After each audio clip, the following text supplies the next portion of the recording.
breach.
Security breach.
Security breach.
Hello, everyone, and welcome to today's Advanced Division game on the CCS2 channel. My name is Soriin. Joining me is, I am so sorry, I'm blanking. It's Ohshi. There we go. Ohshi. The ADHD kicking in. I'm so sorry, but we are going to be getting into draft here in a few minutes. Today's game is Akuma Katana versus Dorado Gaming Alpha. A bit of an interesting game. I think we have top of the group versus the 6th place. So not too much to play for Dorado Gaming, but Akuma Katana is playing for that last playoff slot right now. Anybody who knows CCS knows that DoG never has nothing to play for, right? It's all or nothing when you're a Dorado Gaming team. They are playing on pride. That is the only thing that they ever have in their pocket, and they always go for it. Now, unfortunately, these two teams have been waiting for us, so they are going right into the draft nice and quick and powerful. We already have a Camille ban coming out. and Thresh gone back. So we're going to have Akuma Katana on our blue side here. They were the first ones to drop the bans out. Not surprised to see that, Camille. It's been a very regular ban coming out against this team because, I mean, why would you not, right? Just the way that Hazim plays it and how consistently Hazim plays it, it's on the chopping block every time.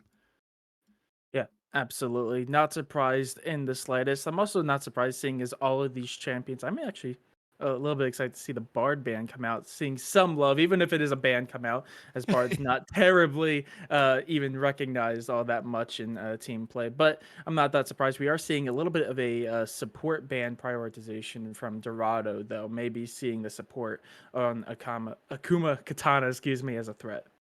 Yeah, it's interesting. I mean, so Akuma Katana is playing with an ADC substitute today, right? So if Dorado Gaming didn't do enough research and they don't necessarily know who to ban out on who Mackie plays, Mackie is the one who's substituting. If they don't know who to ban, they can just kind of target ban the support instead, right? And make them uncomfortable. And it kind of, you have the possibility of ruining synergies in that bot lane and just making everything a little more difficult in a pairing that's already, I don't want to use the term unnatural, but it's just, it's not the regular pairing. It's not your normal duo. So you're just interfering as much as you can there. Naturally, the Belveth ban and the Seraphine following, like you said, more support bans. Jinx first pick. Yeah, that just makes total sense. I did a quick run through of Mackie, who they had been playing, and Jinx is their best champion. Yeah, and I mean, Jinx is extremely strong in the current meta. I believe one of, if not the top scaling champion in the game. Actually surprised we're not seeing any nerfs come out in the next patch for her because she has weaseled her way back into pro play and team play quite confidently because of the massive damage she can do. And that is going to be the Wukong getting picked up from Dorado, and another one of those champions that is just kind of dominating team play right now. Yeah, Riddy unfortunately took a big target ban if this is going into the jungle. Riddy, that's where the Belveth ban came from. Again, looking at their match history, their last Yeah. 10 games, I would say, no, yeah, of their last 11 games, 9 have been Belveth. And only one of those Belveth games was a loss. Two of them, sorry, were losses. So huge target ban there. Wukong coming out to replace it. Aphelios is a pickup as well. Another very hard scaling, kind of low to no mobility AD carry. Going to be very interesting to see how the guns are managed. As the saying goes, red and white do not fight for Akuma Katana this game. So see if they can manage to play around the guns properly, see how the ultimates come in, whether or not they, focus more of a CC type role in fights, depending on the guns that they have, or if Dorado Gaming Alpha can control the game so that Aphelios is just left to kind of blast damage every single fight. Maokai as the opposite jungle, I'm assuming, coming out. I haven't seen much Maokai top recently. Yeah, I honestly haven't seen that much Maokai in general recently. It was nerfed a little bit in the last patch. Was for a hot minute the number one pick, and I think the entirety of the game, both in solo queue and competitive. But seeing them get picked up, still in a really good state, just a little bit weaker than they once were. But it looks like we're going to be seeing the jungle and bot lane priorities. I'm a little bit interested to see what the support pick is going to be for Dorado Gaming because at least when I've seen Aphelios get picked up, it's usually paired with a Thresh. Soraka, though, is a rather Okay. good pick. I think Soraka's also been getting back into the meta quite a bit. Soraka is a very strong counter to Maokai as well. Because if Yeah. Maokai ever has a good engage opportunity where they don't ult beforehand, they could try and W in. You can just drop the silence right on top of them, and then they're just sitting there unable to do anything. We've seen similar gameplay to counter Vise recently as well, particularly in the LCS. I think 2 or 3 weeks ago we saw it at a Yeah. very very well executed level. Um, Waiting to see the bans coming through. I mean, at this stage, we've probably got our jungles, we've got our bot lanes here. Gwen, GP, both very strong top laners, normally very safe to blind pick as well. So really interested to see where everybody opts to go here. I mean, these lanes are very like mid and top lane are very volatile. They're very counter pick heavy type lanes. Yeah. So who, are you going to target ban? Are you going to what? Because I mean, I've seen a whole lot of Annie having been played on Shima's account recently. Um, so let's flip over here, and it's a massive variety on the side of Fluke, right? And I hate saying this, but I'm going to do it. Fluke's been on a little bit of a losing streak recently, only a 35% win rate as of late. So Hopefully that can go away and we can have a nice strong mid lane matchup because all of these bans coming out right now are targeted top. Yeah, I was gonna mention it. All four. I'm assuming this is going to be another top lane, which is gonna make mid quite interesting because it is gonna be played around the counter pick situation. Dorado is obviously going to have the last pick. I'd imagine this will be a top, so they can at least have the secure counter pick in mid. But it definitely does put Akuma Katana in a little bit of a tricky position, I think. Yeah, it's going to be interesting to see who they choose to prioritize here. They're letting the clock tick all the way down, and I'm not surprised there's going to be a lot of conversation going on. That is a safe option, to say That's the least.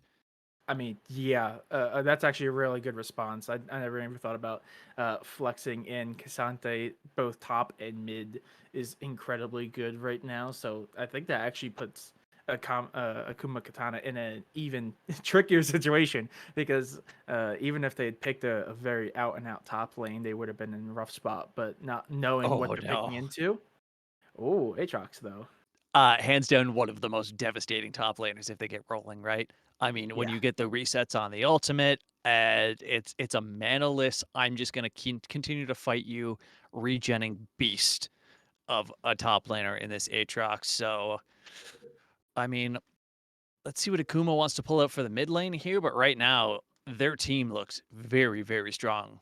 Just between the Jinx and the Aatrox, if this gets to the 26-minute mark, that's terrifying. And yeah. Victor to go along with it, that is another incredibly strong scaling champion. Yeah, exactly like you said. This team for Akuma Katana is extremely heavy with scaling. If they can survive the mid to early game, and honestly, Philios is a rather late game option. Cassante usually takes a little bit to get online as well. I think depending on this last pick, Wukong is really the only. Yeah, Oriana is going to be a really good scaling champion as well. I think Wukong's really the only champion on That this mid game rift kind that's of. yeah, that's like really strong early to mid game. If they can hold that Wukong back, let it get to late, I think both teams are going to just be throwing haymakers at each other in late game because both of them have some heavy scaling behind them. But Akuma Katana, it just seems like it's the full on plan. I would not be surprised if this game goes past 30.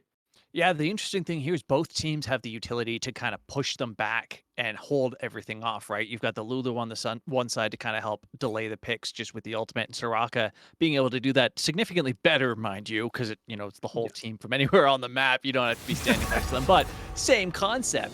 The biggest thing that I'm looking at here, though, is engage, counter engage for team fights, right?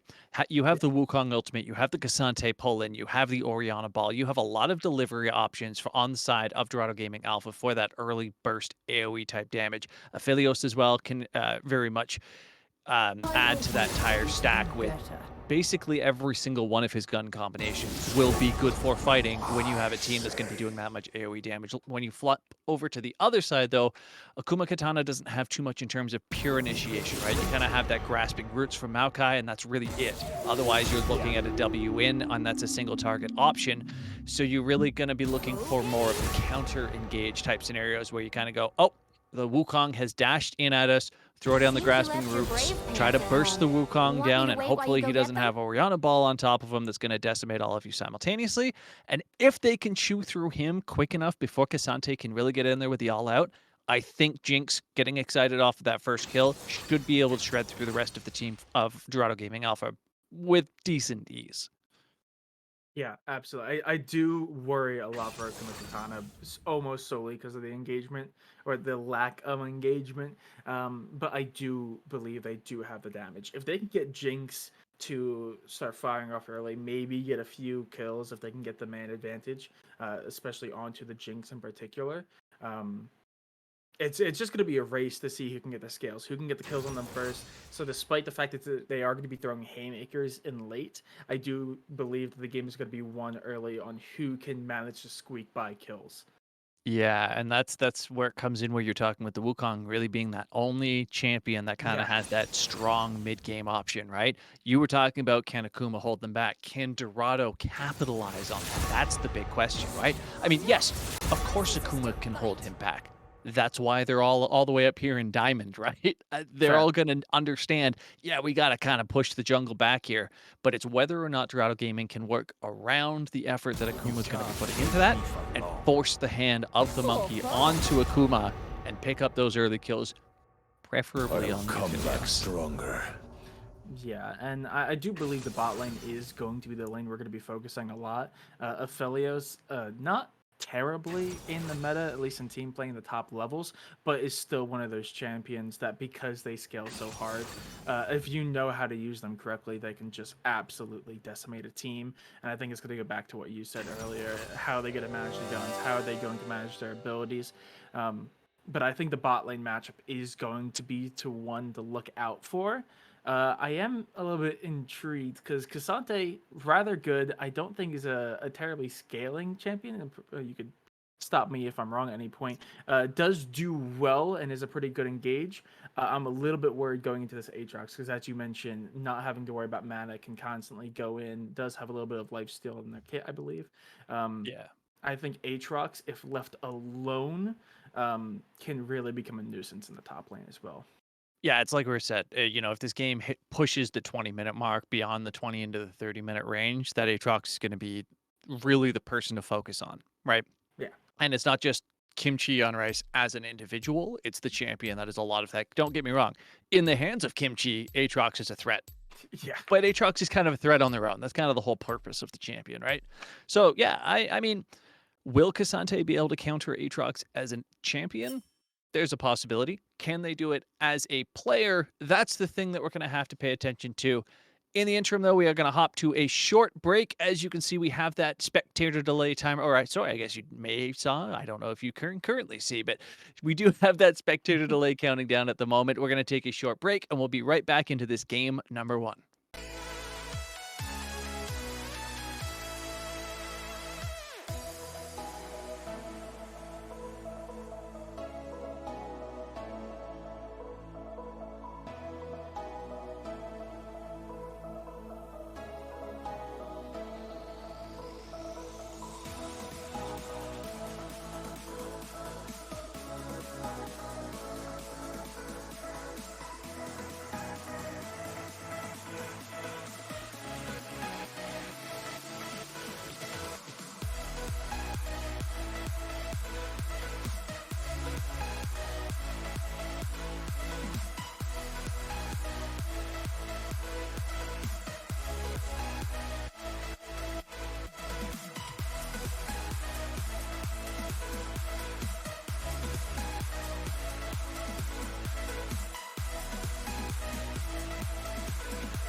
Echoes of your words crashing into me,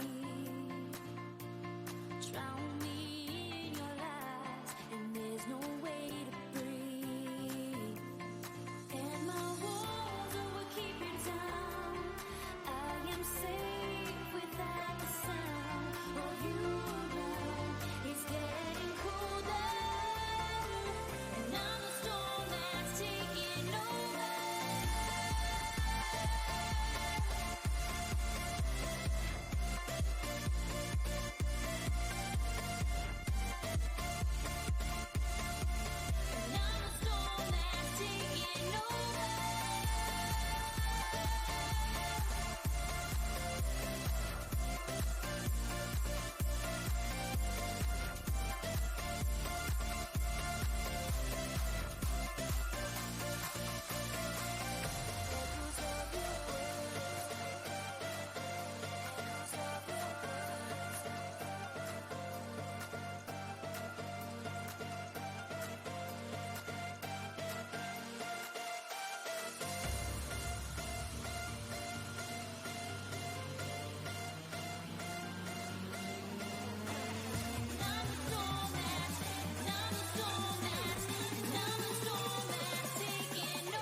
Alrighty, we are back, everyone. Akuma Katana versus Dog Alpha, and it looks like we're getting a pretty standard setup here. 5 across the board, across both sides of the river.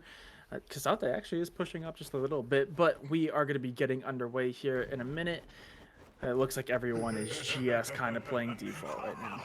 Yeah, just a little bit of melee on melee fun up there. Just kind of, you know how it is. They're not going to throw hands immediately, but I mean, once they get going, they're definitely going to. So I'm so disappointed. There a little bit of banter in chat while they were waiting for the first wall to drop, and someone claimed that they had already flashed on accident. Not quite, which of course I they was- did not. I got really happy there. I thought someone actually fell for it. That's always the dream, always something that we hope to be able to get. In the interim, I mean, there's nothing to really talk about yet, right? Everybody's where they're Yeah. going to be. It looks like we're going to have Wukong starting up on the red side with no leash. Meanwhile, this Maokai starting on his bot side. Both junglers starting on red, but, Maokai having a little bit of an advantage here. Starting on his blue side, on his red side with a leash. There was a ping that went down on the blue side's blue buff. There's a ward up there now, so Kasante went in to get some vision. So they know exactly where the Maokai started. And they seem to think that possibly Wukong started there. Got started on Maokai's blue buff. Yes, seemingly so. We are seeing some pretty average trades. Orianna being a little bit aggressive in the mid lane, as we saw a few seconds ago, but nothing too crazy across the board. I would not be surprised if we saw just a farming simulator for at least a minute or two, because I'd imagine most of these matchups are going to be waiting till at least level 3 until they at least start doing some serious damage to each other. Yeah, the only really interesting things of note here is that Jinx did opt to start with the Cull on her side, as well as the Lulu actually going Relic Shield, not opting for the Spell Thief's Edge. So they're going to be playing a little more defensively in that bot lane, looking to, hey, guess what? Look for that early game farm to try and get to the late game faster. Who saw that come? Oh, Shima is trapped in a really awkward position there, is going to be getting away. Hazim also doing some serious damage up onto the top lane. No kills out quite yet, but blue side top laner and red side mid laner both taking some serious damage. Yeah, on top of that, Flash is burned from the blue side jungle and red side mid. Good trade back up here. Yeah, Hazim now the one to take damage. Really good response coming out from Kimchi on Rice. Every now and then, commentators refer to top lane fights as wet noodle fights, but this one, it looks like a good old branch whacking, and here comes Mr. Voice making their way through, is going to get rooted, trapped into an awkward position between the tower and them, and that is going to be first blood going over to Akuma Katana. Not just first blood, they also actually got the ghost out of Hazim, and the teleport's probably going to be coming down as well, so I would expect a repeat gank. I know that if I were on the side, if I were Kimchi on Rice, I'd be telling my jungler right now, hey, come right back at the 4-minute mark, because why not? That said, actually, Hazim walking it in instead, so... Okay, they do actually have a push under turret still, so in a pretty good spot for them, not in too much of a rush, but even still, losing that ghost absolutely could set up for an extra gank, and could easily mean that if well timed, this top lane can snowball. And we talked about in the lobby during draft, if this Aatrox can get on the ground, it's going to come down to whoever can get the early advantage at the beginning, and getting a kill onto this Aatrox within, 4 minutes is a really good start to that. The kill actually went over to the Maokai there, so most of the gold is on the tree at this point in time, so they're going to have to pivot that over. But again, it would be very, very good for them to pick up an extra kill, an extra set of gold onto Kimchi on Rice here, who's already a level ahead, dominating in CS, and just forcing Hazim to run away. All he's picked up is a Kindle gem as well. Yeah, a little bit awkward. Misread for me. I always just expected the top laners to get that kill, but I mean, Maokai is still in pretty good hands, still pretty good late. So, getting a kill is never too bad for them. Looking at the board, though, I am noticing that, like you mentioned, Kimchi on Rice is now in a very commanding position, is slowly getting ahead on CS. pushing this Cassante under tower. Meanwhile, it just seems like it's a little bit rougher. 2 of the 3 red side lanes, as this Ophelio Soraka is just being constantly pushed back from the Jinx and Lulu as well. Yeah, bot lane's been good and back and forth, relatively close. I mean, everything right now, of course, this far into the game is very close. In terms of gold, the only major difference is that 400 gold difference in the jungle area because of that 1 kill. So be it. That's how it goes. Honestly, I would like to see more of the mid lane. Auto Cam does not have that in for us because they're not really harassing too much, which is kind of why I'm wondering what's going on. They're both clearly happy to farm without really pressuring one another too much, but Fluke is down almost 10 CS. Yeah, no, I'm also quite intrigued to see how that is going to go. It does look like there's an attempt to take Drake right now, and it's going to be completely uncontested here. Sarah and Riddy just going to have that pretty much on a silver platter. I do believe... No, there actually is no wards in the area, so I don't even know if Akuma Katana is aware that the dragon is being taken, but they should find out here in just a few seconds. And picking up a Mountain Soul is really going to do some wonders, especially for the Cassante up on top lane. That might just be maybe not enough to give them an edge back into this fight, but it will definitely help. Yeah, 8% bonus resistances against an Aatrox is always useful. I mean, against anybody it's going to be nice, but against Aatrox in particular, just with the harassment that Hazim has been under since that first blood, is definitely going to help a little bit. Again, Fluke just kind of being bullied around a little bit, not necessarily something that a Victor is going to be used to. Trade showing all of the guts in the world right there, walking up completely alone to try and just trade out a Q onto Carino. In the end, it is Mackie actually going back at an inopportune time. It is a cannon wave, so they might be able to make it back before losing too much, but leaving Trade in an unfair situation in this 1v2 down there at the moment as Riddy goes in for the invade, and I do not believe he got that steal. No, he did not. It's smited away by Mr. Voice in time. Very unlucky for Riddy there. Did get spotted by the ward, so they knew to race through that clear just a little bit quicker. And they're just going to back away and start clearing their own jungle. Nothing too crazy going on around the map, as kind of what we expected. That 1 early kill is nice and all, but both of these teams are playing for the late game. They're just going to continue trade and play a little bit of a farming simulator while poking each other back and forth. Yeah, you can see in the mid lane, Orianna's picked up that tier and is just stacking that up right now. A very, very strong CS lead in that mid lane, though. 25 CS difference. That is, what, 3 to 4 waves ahead at the moment. Huge differential in that mid. Really got to see Fluke step that up and bring it back. Again, I've got to draw attention to it. Fluke has been on a little bit of a ranked losing streak at the moment. Really don't want to see that mentality carry over into the team games, particularly into the team fights, because they really need this Victor's AoE damage in those team fights to keep everything fair. Not just that, they just recalled as well, and Orianna actually teleported back into lane. Fluke did not. So Shima, again, racking up a little bit more of a lead here if they opt to push it in. And even if they don't, it's just more and more farm that Fluke is not picking up. Yeah, no, the lead is expanding quite exponentially on the mid lane, and that could be really concerning because, a little bit of presence here. Mr. Voice up in the top lane. I'm a little bit concerned because all of these champions are, very well scaling. We have said it over and over again. But if you have one weak link, especially when it's on the Victor, who's typically a very hard carry for a team and can do some serious damage, if that's the weak link, having Orianna basically have no match in a team fight is not exactly what you want to see. Yeah, really the only saving grace in terms of that matchup is the fact that both teams want to go late, right? So if it's going to go late, Fluke should have tons of time to kind of hop off into that side lane and farm up. I don't really see Cassante 1v1ing. That's ultimate's popped. That's 4 in the top lane. Damage comes out. It's the ultimate invested from the Maokai. A lot of damage being done. Riddy finds the kill on the Mr. Voice. The Maokai goes down. Kinchi on the right, though, very weak still. Kazim knocks him back, but it's only going to be a little bit of extra poke damage that is going to be a 1-for-0, bringing the kills level. And oh my, Shima barely not getting that kill and is going to invest the ultimate as well into that.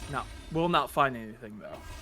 Doesn't find anything in the mid lane there. So overall across the map, just a 1-for-0 pickup. The Maokai going down, kind of, you know, evening everything out with 1 assist top lane and 1 kill on jungle for each team at this point in time. Everything comes down to that mid lane in terms of differential. Yeah, the ultimate was popped, but Shima able to stay in lane, continue picking up CS. Fluke under their tower once again, even when Shima isn't in lane anymore. So now that Rift Herald being picked up strictly because of the mid lane difference, you can see that Mr. Voice has kind of positioned themselves there, not interested in going in while they can see the Orianna. There we go. And that is going to be the smite for it. Reddy is going to take it. Very unlucky because the blue side of Akuma Katana did actually have Hazim completely pushed back in the top lane, so they didn't have the support of their jungler, but by the time they noticed it, it was a little bit too late to begin with to try to contest it. So that is going to be the second major objective being picked up from Dorado Gaming Alpha. And with that Rift Herald, that can cause some serious damage. There's still plenty of time left on the board until these plates drop, and that could be used to either bring, you know, Cassante and Azim back into this game, maybe get a few extra plates, a few extra bits of gold in their back pocket. That could also just be used to expedite the already pretty intense lead they have on mid lane. And this is where I kind of find me as an individual, I differ from a lot of other strategists in League, particularly in team play in this regard, right? Because a lot of the time you say, we already have this Orianna who's doing incredible in lane. I want to snowball that out of control, free them up, let them roam, right? But the way that I see it, if you take that mid lane tower, is you're just letting Fluke catch up. Oh, there we go. The Maokai ultimate investing yet again. Ready polymorph is going to get the heal, though, coming out from the Soraka. That's huge, but it's not going to be enough. Ready does fall. Drake is still weak, but will get reset. Meanwhile, the rest of the team is being pushed back into their own jungle. This is a bit of a flip, and now Akuma Katana, they are going to look to take it. Do they take the Drake? They will. Infernal goes their way. They do find a kill in response, though. Mr. Voice, in a very awkward position, though, is going to dash through. So little health to work with. There we go. Found the kill onto the Aphelios. So I believe that is going to be a 2-for-1 in favor of Dorado Gaming Alpha, but they do lose the Drake in response. Actually, never mind. Make it a 2-for-3 because Hazim falls in top. Hazim went down in the top lane. Kimchi and Rice able to close that out. Flash blown in the top lane. The really big thing, though, Carino on the Aphelios flashed to pick up that kill on Mr. Voice. So there's no flash on the Aphelios anymore, and they burned everything in that fight and were not able to take down the Maokai. So very interesting to see how everything goes from this point onwards, because that ultimately was the type of fight that they wanted to have, right? That's the Aatrox threat, the champion that really was the furthest ahead at that point in time on blue team, not in the fight at all, and they were not able to burst anybody down. So very, very well played in term, or on the side of Akuma, in terms of picking up the kills the way that they did and ultimately turning that and taking the Drake. That is 2 plates that go down right there, and that's it. So no follow-up on that. Only the 1 charge going to get off. A nice and easy clear for Fluke. I mean, that was an incredible turnaround across the map for Akuma. Yeah, it really does. It brings the gold difference a little bit back into our more feasible situation. I think only down about 500 gold, better than the 1,000 I think they were looking at. But that puts them into a tricky situation. This Orianna and this Aphelios, now 1-0-1 as a pair, still have yet to be taken down. The Soraka is actually 0-3 as well. So the whole bottom half of the map is doing rather well for themselves. Zing is in a little bit of a tricky spot. But when you're looking, I'm looking at the CCS, the Orianna is also still so far ahead. And also, the Aphelios, Carino is slowly making their way ahead. They do have a wave here basically to themselves. And it looks like they're starting to get close to 20 CS ahead as well. I expect the Aphelios. I'm sorry, don't want to say expect. I'm curious as to what the Aphelios is going to opt into in terms of their legendary item here. Their mythic item here. Just having picked up that Bloodthirster already, it's not going to be a shield bow, but are they going to end up going for something like the Kraken Slayer to be able to handle this Aatrox Easier. He needs to run. It's a 2-on-1. Hazim does get the pull through. The damage comes out. Hazim finds the kill on the Kimchi on Rice. Great response, though they do try to chase, and they will be punished for it. Miss Her Voice finds the kill. It's going to be a 1-for-1, both top laners falling. Yeah, Hazim with a massive amount of burst damage from that all out in the fight right there. Very well played, stacking the CC almost perfectly ultimately.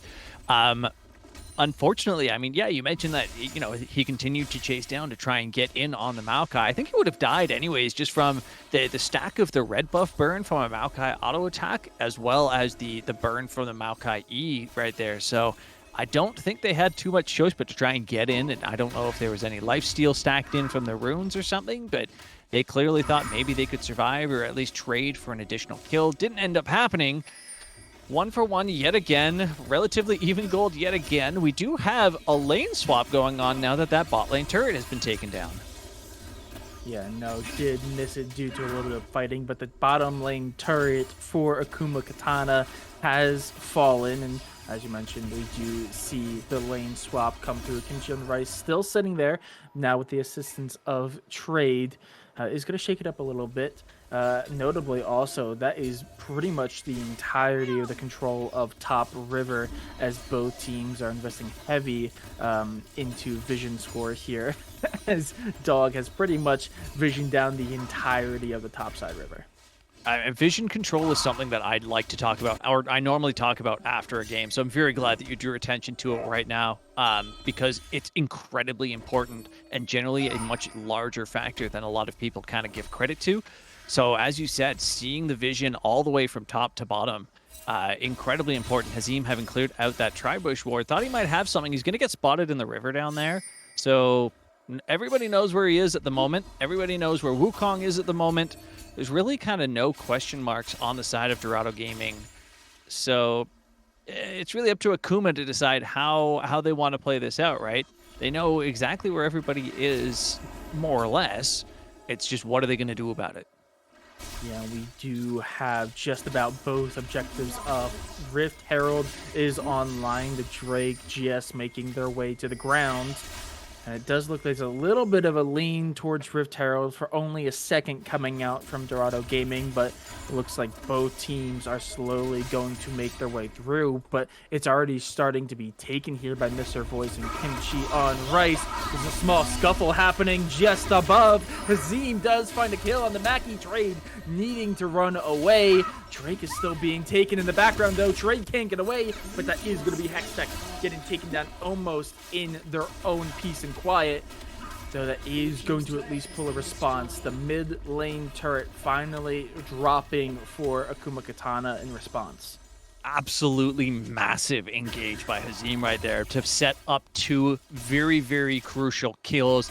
I don't really think they care too much about getting in and trying to contest a Hextech drag in that situation.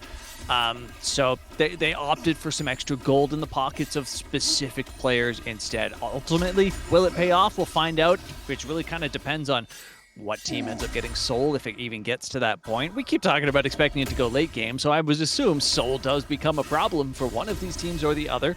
So, you know, we'll just kind of watch it from that point to see where it all ends up. But right now, picking up the second Rift Herald, that was a block on the Super Mega Death Rocket, so maybe not intentional, but worked out. Just kind of guarantees no steal. Yeah, it will be nice, and no, Gritty prevents another steal there as the Victor tries to sneak a peek at the Scuttle Crab. But we're now seeing a little bit more of a pullback from both teams. We're going back to a bit of a farming simulator that we were seeing early. But now, notably, Hazim now has a bounty on their own head. Now 2, 3, and 2, leading in the top lane at least. Haven't really seen the Aatrox and Cassante go at it in a few minutes here, so still waiting to see what the actual matchup is going to look like. But Hazim fully back into the game, in my opinion. Already seeing lane swaps all over the place. Cassante is now going up against the Victor up on the top lane. Oriana seems to be about to go headstrong into an Aatrox here on the bot lane. It's not a great situation for him. But we are seeing a pretty heavy lane with both of the typical bot laners for DoG now sitting in the mid lane. keeping the pressure on, and I think that's probably a good move since they already have taken that turret. It basically just keeps the pressure that if they neglect it in any way, I think the damage, especially on the Aphelios, could easily punish by taking a turret. Yeah, this is kind of that awkward point in games where, you hit that 20-minute mark, all of the present objectives have been taken, save Baron, which just spawned, right? So teams are just gonna, this is where you clear your jungles out, you farm up a little bit, you hopefully get back and buy, and we're gonna start seeing that vision war start once again. Take a look at the pink wards on the blue side. They're really defensive at the moment compared to the red vision. They're trying to push into the river just a touch, but neither team wants to be too aggressive alone. You see the stack of red team going up into that red river, or up into the upper river right there. My apologies. And that's, again, that vision fight that I was just talking about. They're kind of getting in there, making sure that they can see where they need to see and figure out what the next play is. Because that's the whole game at this point. It's all just a big gamble of who is making the next move and what's it going to be. That's going to determine whether or not you execute properly. Yeah, and typically in situations like this, you typically see teams that are rather far ahead try to either push for a Baron, or you see a team that's a little bit farther behind trying to take the advantage, either take a Baron or force an unfavorable fight for the team in the advantage. But neither one of these teams really have any sizable, lead, or at least noticeable on the Rift. Sure, it's a 2K roughish gold lead for Dorado Gaming Alpha, but I mean, Kimchi on Rice is still doing well, still, basically maybe not outperforming, but holding their own with Hazine here in the bot lane. Riddy is still in a rather good position. The Maokai Mr. Voice is still causing problems all over the Rift. So I think we're just going to be waiting for a little bit until one of these teams maybe pushes a little bit too aggressively, or we're just going to have to wait the minute and just see who's going to try to prioritize this Hex Vector. In terms of items at the moment, I absolutely love the Black Cleaver prioritization on the Aatrox right now. If you take a look over at Hazim on the Cassante, he did go Iceborne Gauntlet and picked up just finished the Thornmail actually just now when he... sorry, I was incorrect. I thought he just recalled. So finished the Thornmail and probably his last back.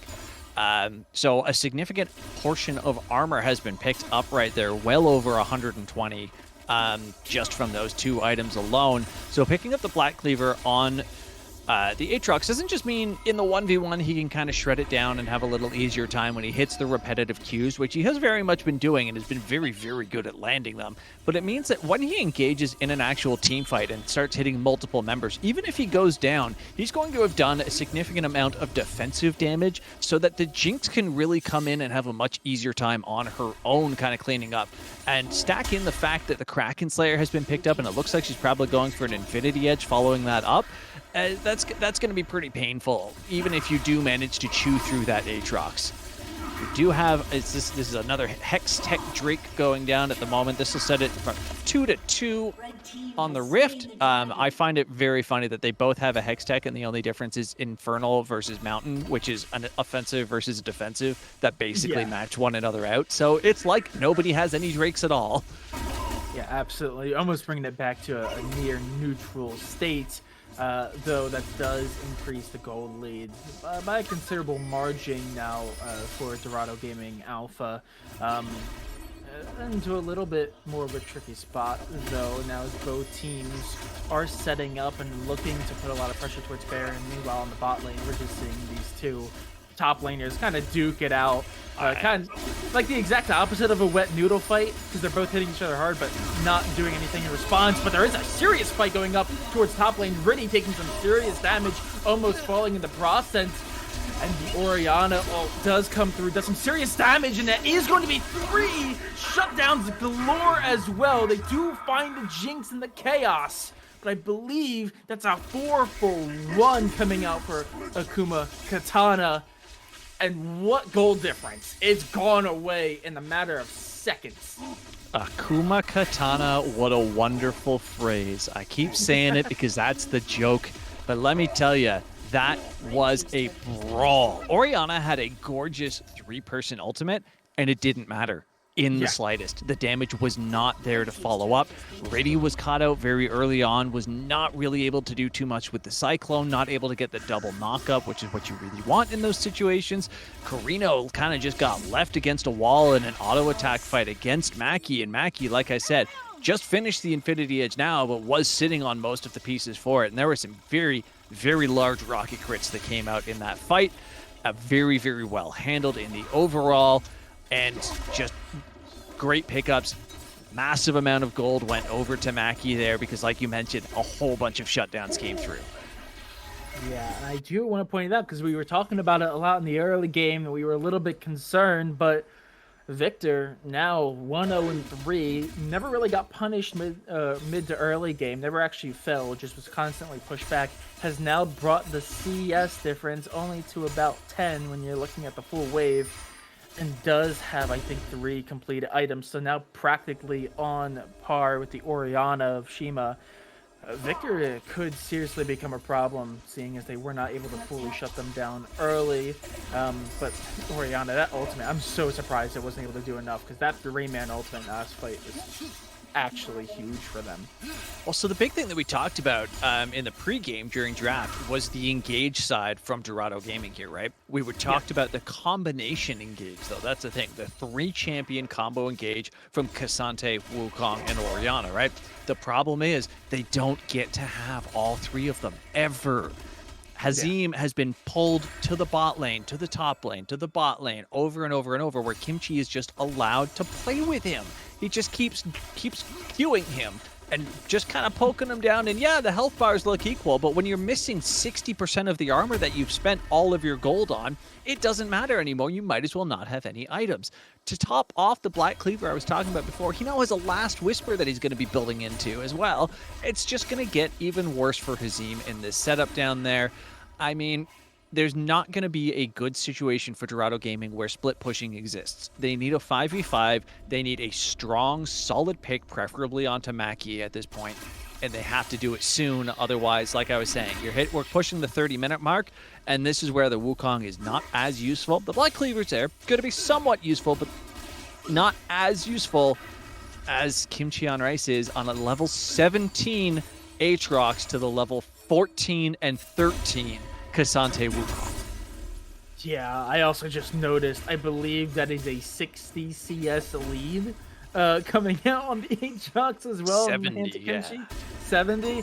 Yeah, that's a little scary. I will not lie. Both teams are very slowly making their way towards the bottom side river as the Drake is going to be landing in just about 30 seconds. And we're now at the point where if either one of these get them, it is going to mean a soul point. So both teams are going to be vying for this because it's pretty even across the board right now. It's only like, what, 200 gold difference? Both of these teams want something, some foothold to get themselves back into the lead here. This really is the moment that DoG has been looking for, right? Dorado Gaming needs this 5v5 fight. They need the pick. You can see Hazim all the way up there looking for it, not able to knock anyone in just yet. And I don't think Maokai's the right person to try and pull into your team either. That's where he wants to be. He's gonna love it. He has the Radiant Virtue in his pocket as well. There comes the... There we go. The ultimate comes out from Maokai. Hazim gets pulled in, but Kimchi on Rice, he does some serious damage. So much utility is going to come out. The 3-man ultimate from the Oriana comes through again, but it still does not find the kill. It's a 4v4 now. Drake is still weak, about 50%. And there we go. The Jinx falls. The Aphelios finds the kill. Makes it a very awkward situation. There is so much damage still onto the side of Dorado Gaming.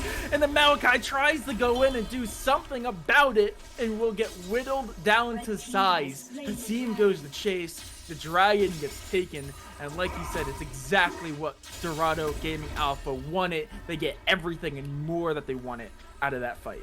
Star of that fight goes to Rydia's stopwatch. That's what I have to call attention to. The entire fight was incredible. Both teams did phenomenally well. Sarah, by the way, ended the fight with less than 30 HP because of the amount of healing that they did on that Soraka. Popped both their ultimate as well as the Summoner heal. This is Hazim going in solo onto Fluke and getting decimated in that situation. That is unfortunate, sir. All of your defenses are armor. That is a magic damage character. You need to not do that. Now Kimchi on Rice getting caught by Carino. What is happening here? Both of the top laners being a little bit overzealous.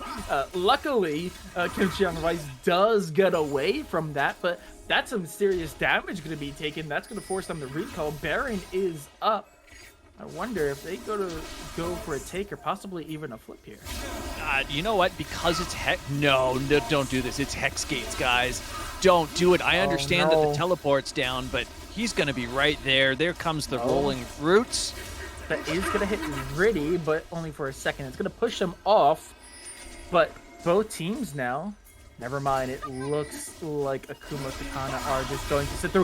Trade being caught out, doesn't run away with the rest of their team, gets caught in the pit. Hazim now in onto the back line. They find two as Oriana finally getting value, getting the 2 kills, and they try to run, but they can't. Fluke falls. I don't even know what's happening, but I can tell you exactly what happened right there. Dorado Gaming took a look at the opportunity and said, I'll take that trade. Yeah, I mean, neither one. It just seems like both teams lost at least one player just because they stayed too far forward and they took something way too aggressive. But in the end, Dorado Gaming come out on top because Akuma just pushed a little bit too far. Or trade fell to what is a classic support blunder right there, where it's just one pink ward. I'll just kill the pink ward. And unfortunately, they can see you when you're standing on the pink ward. So Dorado Gaming getting the fight they needed again. That is twice that they got the fight they needed, and then Hazim went and did something, and then they got the fight they needed again. And guess what? Less than 3 minutes ago, I was talking about how Kim Rice was level 17 to Riddy's 13 and Hazim's 14. He is still level 17, and it is now 16-15. Shima is now level 18, top in the game after these last fights.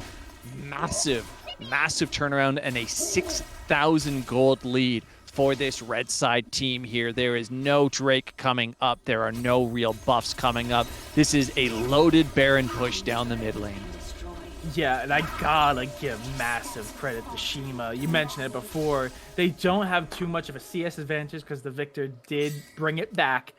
But they're the only one in the game to have not fallen. They are 4-0-8. They are constantly causing a nuisance even if they don't find the kills. But also massive props coming out to the Aphelios. Carino actually having the highest shutdown in the game, 650 gold bounty on their head, because in the last 2 fights, they have been a menace, just whittling away at especially some of the backline, if I remember correctly. This Dorado Gaming Alpha, they are top in their group, and it is clear to see why they are playing these team fights, and they are taking the advantages practically when they're handed to them. Here's the big thing, right? I said it with Aphelios, the red and white do not fight guns, right? They don't care about that at all. Carino is using the flamethrower glue gun, I believe is the one that it is, to do the majority of the work here. That's why you're saying he's even hitting the back line with it, because it just goes straight through. On top of that, what did I say the last dragon fight was the star of the fight was Riddy's stopwatch? Guess what he completed? A Guardian Angel. So now he's going to have that even stronger option in his pocket. They're going to have to pop it and get through him a second time, assuming his ult doesn't cool down in that time, because it's a bloody short cooldown on top of everything else that's amazing about this champion. So let's really see how everybody kind of poses for this Drake fight, which is coming up in about 17 seconds. Yeah, and Baron buff is still active, at least for the time being, so Dorado Gaming have that advantage. And this is it. This is sole point for Dorado Gaming. This has to be a very good response coming out from Akuma, but they're going to be immediately at the disadvantage. They're pushed away, Dragon is going to be started, and that damage to it, almost a quarter going away. Oh my goodness. Seconds! They're whittling it down to size. The engage comes out from Rice, but I don't think it's gonna be enough. The Dragon's weak, but it gets taken. That is Soul going over to Dorado, and that is also the Maokai falling. Hazim pulls them back, making a double kill for Carino, and they go chasing. They might not have Baron, but they have Soul, and that should just be it. They are in such a commanding lead, and they are just pushing them back to base.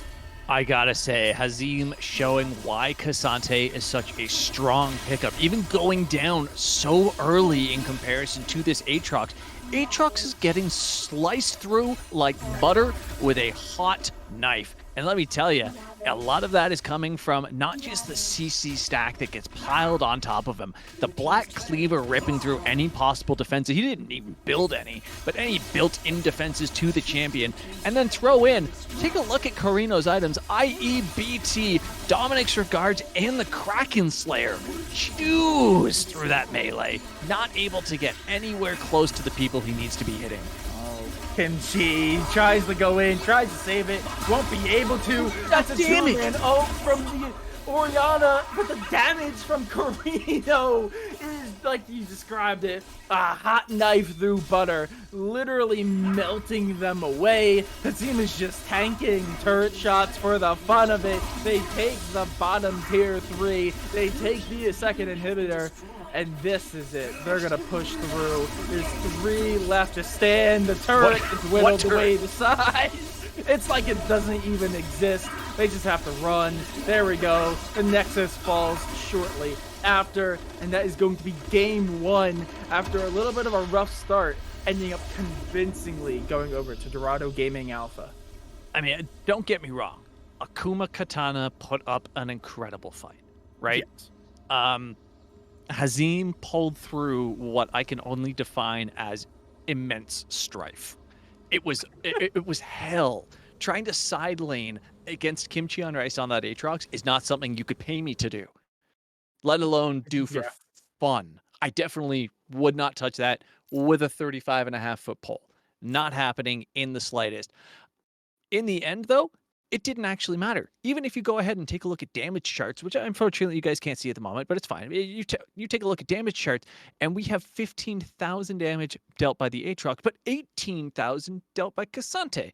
Not the story you would think, based off of how laning phase went, based off of how mid game went, based off of when you take a look at the items. But it is what it is because of the team fights. When they were able to get those 2 5-man stacks back to back, that was the turning points of the fights, and it was kind of all over. So Akuma Katana either needs to come with a stronger team fight game or combination. Pick one. Yeah, absolutely. They are going to have to make some serious adjustments. They had it in the early, but it collapsed in the end. But we are going to be taking a short break between the 2 games, allow them to, rest, relax, maybe come up with a new game plan before we get into game 2. So don't go anywhere. We'll be back in just a few minutes.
Alrighty, everyone. We are getting into the draft here for game number 2. If you're just now joining us, we just had a banger of a game for game number 1. Dorado Gaming Alpha versus Akuma Katana.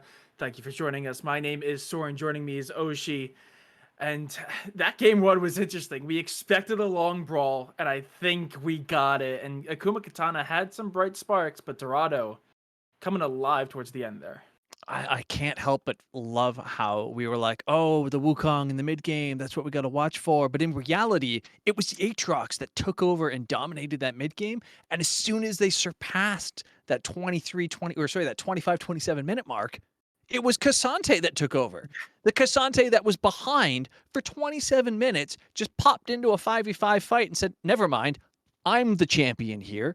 And off it went from there. Dorado Gaming was able to just carry it and steamroll as a team from that point onwards. So now we're going to be getting into game number 2. They have swapped sides. We have Dorado Gaming Alpha over on blue side, going to be taking first pick, first ban. And now it's like everything is gone. Full reset, pretend game 1 never happened. That's all they need to do. What are we going to get? I'm betting we get a Camille ban. Yeah, I would not be surprised if we get a Camille banned. I don't know if we forget game 1 though. I do think that Not us, they're them. They need to forget game 1. Oh yeah, that's right. They do absolutely need to, but I do think a Cassante ban would probably be justified because I don't think it can be understated how big of a comeback that was in game number 1. Cassante, I think, was like 30 gold down or 30 CS down, was down in kills, assists, and way up in deaths. And once that 20-minute mark, I remember looking back towards the end, and I think it had like a 70 or 80 CS lead. They were just constantly causing an issue in the back line. They were a massive difference maker in the team fights. I think there has to be some sort of response because, I mean, if Dorado Gaming can get that again, or if Akuma can take that early, I think the Cassandra could be a serious issue here. But looking at it, it looks like neither teams are all that worried because we're seeing the exact same bans, at least so far. Well, here's the thing. Dorado's not going to ban it, right? Fair. If Akuma doesn't ban it, Dorado's going to pick it. Because why wouldn't they, right? At being able to win a game as a champion and then flow right into the next game playing the same champion and a champion that isn't very easily hard countered. Why not, right? Wukong getting banned this time around. They don't want to have to deal with that. They did think that the knockups were too much. I agree. And then I mentioned it at the very end, the Black Cleaver procs shredding through everybody, just kind of let Aphelios do his thing. Very nice. We saw that on the side of Aatrox as well. I don't know if we'll see an Aatrox ban. That's the real question, but I doubt it. We're probably going to see very similar to everything that we saw last time. Akuma so far strictly targeting the jungle, though. Very interesting to see here if they decide to also kind of flip around somewhere else. We saw a lot of support bans on both sides last time. This time only Dorado Gaming kind of going for that. I don't think there's any other specific champions they should target, though. No, Akuma Katana had a really good setup. They all had some rather strong champions going into the late game, but nothing that Dorado really couldn't handle. I really think Jinx was really the only big issue, but was not doing anywhere near as much damage as, say, the Aphelios. And that is going to be practically a full jungle ban, seeing as Jax can also flex into the jungle a little bit. Will be a little bit targeted toward top as well. So quite interesting. Both teams very clearly having a plan for the bans, at least. I would not be surprised. I don't like that, Jack. I don't understand that Jax ban. They've got to know something that I don't know. That's kind of what I'm sitting at. Seraphine picked up. Always a nice little simple champion to have on your team. Good flex, can go mid. Is technically designed for mid, but much more frequently played in the bot lane in the support role. My preferred position for her. I don't think her AP ratios are strong enough for mid lane, but I'm crazy most of the time. So there's that going against me. Take it as you will. Akuma Katana, because of their name, I specifically want them to play Sejuani so that they can use the Warthog skin because it would be so good. I love it. But they won't. Absolutely. They do pick up the Samira, and I think if I remember you saying earlier, Samira was actually a rather common champion for their ADC, so not too surprised to see her get picked up. A really good, almost an engage ADC, if I remember correctly. Really good at going in, taking a team fight on head first. Also having Silas I think that's a little bit interesting. Normally, you want to pick up a Silas when there are very useful ults to go around. You're going to get a lot of value out of it. And right now, the only one that you know you're going to be going into is the Encore with the Seraphine. That's pretty good though, right? Yeah, I think it's just a very big gamble that you're banking on putting them in a position where they're going to have to avoid characters with massive ults. It's going to be Graves pickup. Yeah, so we have seen a lot of Graves played. Again, I'm just pulling up the op.gg for the two teams before I start talking about all of this stuff. Where am I looking? Where did I see Graves? Maybe I didn't. Maybe I am crazy and I was not joking as much. There it is. So looking at Riddy, scrolling down, you can actually see sits on a 4-1 KDA on Graves with a 70% win rate. So pretty strong in their ranked feed. To hop back to the Samira, like you were talking about, Samira needs a couple seconds before a fight to build up that style before she can really hop in and do all of that damage, right? So if Dorado Gaming Alpha, the way that they're kind of looking to build is to shut that down. So they don't want to give her that opportunity. They either want to pop her, which the Graves is going to do, lock her, which the Seraphine is going to do, drop her, which is what the Braum is going to bring, right? Yeah. So I'm a little bit intrigued. Oh, we are going to say Hecarim, rather strong pick right now in the current meta, if I remember. Though back to the Braum, I'm a little bit intrigued by the Braum, seeing as we did have the flex on Seraphine, could have gone either mid or support, but Braum practically just declares that that's going to be a mid pick. Braum top lane. Braum top. But it's just one of those weird things where I feel like they would never see a Braum because while Braum is a really good pick, I don't think it's really ever banned all that much. So I feel like that could have been an easy pickup later in the game, and you could have kept that flex up for a little bit longer, and maybe pick up another flex towards top mid and cause a little bit more confusion. But who do I know? I'm the play-by-play. Don't do that to yourself, man. You always know. You always know. Chat brought up a good point that I want to run back just so that everybody who watches this in the highlights understands. Silas support is an option here and would be Oh. a very strong one in all kind of situations right now. But you kind of take a look at the ultimates, and Seraphine, the Encore ult's great. So is Brahms ult is a good one to steal as well. That's a huge That's a good AoE point. CC as well. So, and on top of that, picking up an early Silas, it doesn't. I mean, you're right. A lot of the times picking Silas later on, you can kind of go, oh yeah, like these are some really good ults that I can steal. Now Dorado Gaming has to go, do we want to fight that ultimate though? They kind of Yeah. have to keep that in their mind on top of everything else. On top of everything else, on the note of 3 top bans coming through and a support ban. So that is the Blitzcrank, which is curious but fun, gone out of the way. And 3 of the strongest top laners in the meta at the moment pulled down as well. We'll see what Akuma wants to leave behind in terms of counter picks here. They are going to snatch up their support. Of course, they're going to keep that counter pick 4. I'm guessing top lane is what we're looking at. I'd imagine so. Very concerned because we talked about it, but he's still available. Oh, no. Dorato's gonna pick up the Aatrox though, rather than the Cassante. Quite interesting, but I guess Aatrox is available, so that would be a little bit of a riskier play. But Cassiopeia being picked up by Dorado, not a normal pick we see here, but is rather strong. Cassio's a very strong champion, and I feel like often one that kind of gets left behind and forgotten about, particularly when you start thinking about AoE compositions, right? A lot of the time you do kind of tend towards that Orianna for that mid laner that you're looking for that big AoE CC type burst, just because of how easy it is to deliver. Cassiopeia, similar option. Kled being picked up on the other side. Dorado Gaming Alpha really did dare them by picking that Aatrox. It's kind of the way that I see it. Is it's like, go ahead, play Yeah, Cassante. Go ahead. Go let's do ahead. it. Let's see how it goes for you, because it worked out for us. So not taking the bait, though. Akuma opting to pick up the Kled here. What a set of teams we are going to be looking at for this game number 2. This is honestly terrifying on both sides. Yeah, both of these teams have rather clear motives. I'm looking at Dorado Gaming. The amount of AoE effects they have, if they can get Akuma Katana clumped up into a ball very easily as well with that Seraphine Encore, they could just completely decimate them. I'm thinking Aatrox ultimate, Cassiopeia's practically entire kit. The Braum ult can just keep them there, and Graves can just whittle them down to size from just a few meters away. It's gonna Here's be interesting. here's my questions, right? So Yeah. Samira has the ability to block projectiles. Okay. Yes, that's fair. So that should, by my limited understanding of projectiles in League of Legends, because they love to have things that look like projectiles but aren't projectiles. Seraphine's Encore should get blocked by that. I believe it does. However, Cassiopeia's Glare should not. So that should go through and very much could still lock down the Samira and completely shut down all gameplay she could possibly have, as well as all of the other possible ways to just stop Samira from being able to ult and not play the game whatsoever. So a very short-range champion coming in here against a bunch of champions that you do not want to be standing anywhere near. Not going to be a good time for Samira in this game, in my opinion. Yeah, no, and I am a little bit worried because it does take her a few seconds to build up into that as well.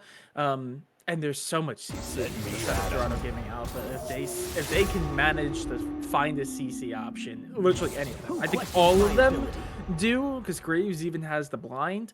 I think if they could just get her, even if she's stopping at like A or B rank, it could completely shut down that ultimate before it even gets off the ground. And I think the team fight just kind of falls flat because Thor Hecarim can do some serious damage. Silas with the ultimate is always good. But Samira is very clearly the straight damage for this team. And if they cannot get their ultimate online, if they cannot find their way into the team fight, it could be really rough for Akuma. Yeah, it's not going to be good. I mean, the two things that you kind of look for in team fights, right, is you look for the prep to it, so a whole lot of poke. Yeah. And then the ability to press R, right? Your champions are their ultimate, the end-all, be-all of their kit. How easy is it to utilize that to your advantage? I said at the end of the very last game that Akuma Katana needed to come into this game with one of two things, right? Either a different team fight in terms of their absolute execution of it, or a different team fight in terms of what they built to bring to the team fight. So the champions that they chose. They did not pick the second option. So they are going to have to come together as a team, play together significantly stronger than they did in that last one, or manage to control the game to the point where they can continue having that one strong side continue the lead that they build up under the assumption they are able to build it up again. The real problem this time, though, is they do not have that same scaling on their side. Silas is going to start doing well into the mid to later game. Yes, Kled as well. Kled is a fiend in the late game. However, Cassiopeia is a wonderful late game champion. Aatrox is a wonderful late game champion. Graves is going to two-shot half your team in the late game under the assumption that they build pure damage. Seraphine needs to get to the mid game to be exceptional. So you're kind of banking on being able to not team fight or execute significantly better than the team that executed better than you the entirety of the last game. Yeah, absolutely. It's gonna be a little bit rocky, but I'm gonna say, I know we talked a little bit about predictions coming into it, and I know you're adverse to it, but looking at the team composition, seeing as map 1 ended up being a little bit more one-sided towards the end, do you think we're going to map 3 here? Do you think Akuma is gonna fall short? Let's put it this way. If you're in chat right now, you can take a look at the predictions that's up at the top. There's 6,890 channel points have been put onto DoG. 700 of those are mine. Oh, there we go. There we have it. A little bit of predictions coming through. Nothing set in stone, but we actually got them to give some input. But we are just going to have to wait and see ourselves. You are going to have to wait a little bit longer, as well as we are going to be taking a short intermission to let Spectator Delay do its thing. So don't go anywhere. We're going to be jumping into game 2 in just a few minutes.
Alrighty, everyone, we're getting underway here. The champs are off the podium, and we are seeing a rather regular start, exactly what we saw in the last game. But this is game number 2, Dorado Gaming Alpha versus Akuma Katana. Akuma Katana playing to keep their hopes of the playoffs alive here with just 2 matches left, including this one, and they're down 1-0 against Dorado Gaming. If you're just now joining us, my name is Soriin. Joining me on the desk is Ohshi, and we're gonna have an interesting game. There's a lot of factors to be dealt with this one.